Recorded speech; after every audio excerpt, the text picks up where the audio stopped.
Bonjour à tous. Aujourd'hui, je vais vous parler de l'humilité. Qu'est-ce que l'humilité?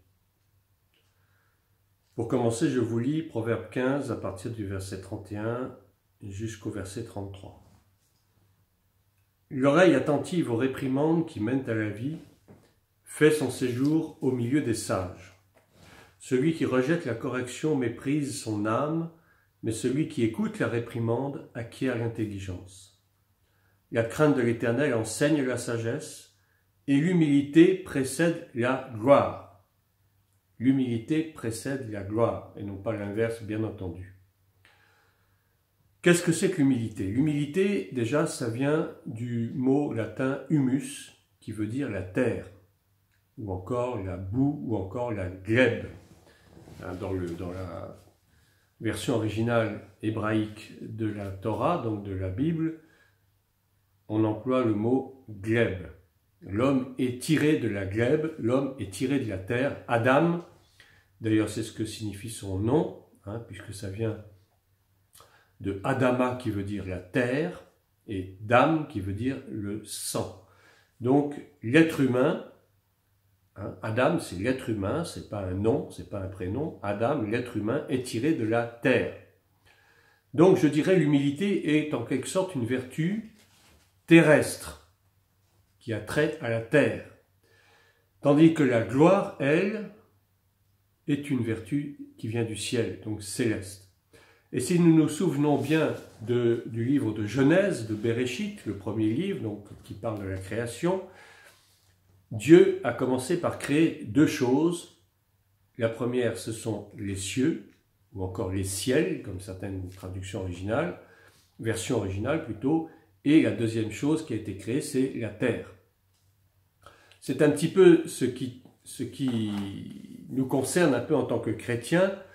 Nous sommes d'abord nés de la terre, et ensuite, par la nouvelle naissance, nous sommes nés une seconde fois du ciel. L'humilité, donc, je dirais, est une vertu positive qui est différente de l'humiliation, et on va voir pourquoi. S'humilier et être humilié, ce sont deux choses différentes. Être humilié, c'est subir des vexations, des frustrations, que ce soit publiquement ou non, et c'est quelque chose qui nous heurte profondément, qui touche notre âme profondément, notre intimité, et qui peut, et qui d'ailleurs la plupart du temps, engendre de la haine, de la rancune, de l'amertume, voire de la colère. S'humilier, c'est différent. S'humilier, c'est accepter ou reconnaître volontairement notre bassesse. N'oublions pas que nous sommes nés de la terre. De reconnaître nos faiblesses, de nous reconnaître tels que nous sommes en quelque sorte. En fait, c'est une vertu, l'humilité, qui nous identifie totalement à Christ, qui, lui, le premier, s'est humilié jusqu'à accepter la mort et la mort sur une croix. Il s'est humilié d'abord en se dépouillant de sa gloire première, à venir sur terre en tant qu'être humain, puis à être vilipendé, à être méprisé, à être rejeté, par ceux de sa race d'ailleurs, et enfin à accepter la souffrance et la mort sur une croix. Je crois qu'il n'y a pas plus grande humiliation que celle de Christ.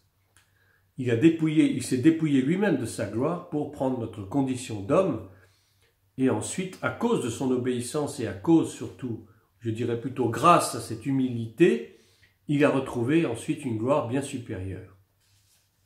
L'humilité est différente de la modestie. En réalité, la modestie est une forme d'orgueil déguisé. C'est vouloir montrer extérieurement une sorte de simplicité, qui est en réalité une fausse simplicité, qui n'est pas sincère. Mais l'humilité, c'est totalement différent. L'humilité consiste à se reconnaître tel que nous sommes, avec nos défauts et nos qualités. Donc, Christ, notre exemple parfait d'humilité, il s'est humilié et il a été humilié en plus. Mais il a accepté cette humiliation sans éprouver ni aucune haine, ni aucune rancune vis-à-vis de ses tortionnaires, vis-à-vis de ceux qui l'outrageaient. Et d'ailleurs, il a dit « Père, pardonne-leur, ils ne savent pas ce qu'ils font. Combien sommes-nous à prier le Père pour ceux qui nous outragent, qui nous rejettent? Je pense qu'on a beaucoup de progrès à faire dans ce domaine. Ce qui veut dire que nous n'avons jamais atteint la véritable humilité qui consiste à reconnaître d'une part ce que nous sommes, tel que nous sommes, et ensuite à accepter les humiliations, à accepter les critiques, les insultes, les injures, et à dire « Père, pardonne-leur parce qu'ils ne savent pas ce qu'ils font ». Je crois que c'est là la plus grande des vertus chrétiennes que l'on devrait tout au moins cultiver. L'humilité suppose que l'on accepte la correction, même lorsqu'elle est injustifiée, et je dirais surtout lorsqu'elle est injustifiée. Et la parole de Dieu nous dit quelle gloire avons-nous à recevoir des insultes pour quelque chose que nous avons commis réellement. Mais au contraire, la plus grande gloire vient du fait que l'on accepte des reproches, des humiliations, voire des brimades pour quelque chose que nous n'avons pas commis. Et c'est vraiment une grande gloire devant le Seigneur. L'humilité n'est pas du tout incompatible avec une certaine valorisation de soi, sans tomber bien entendu dans l'orgueil et dans la vanité. Il est tout à fait normal de reconnaître nos qualités, de reconnaître ce que Dieu a mis en nous et qui est bon, et qui sert justement à glorifier Christ. Le fait de se dévaloriser aux yeux des autres, au contraire, est un signe de manque total d'humilité. En réalité, il s'agit de paraître moins que ce que nous sommes en réalité, afin d'attirer quelque part la sympathie ou la compassion vis-à-vis des autres. Et ça, c'est pas du tout de l'humilité, mais c'est bel et bien une forme d'orgueil déguisé. Être humble, c'est simplement reconnaître, s'accepter tel que nous sommes, avec nos qualités et avec nos défauts. Et je terminerai là-dessus pour aujourd'hui. À bientôt pour une prochaine vidéo.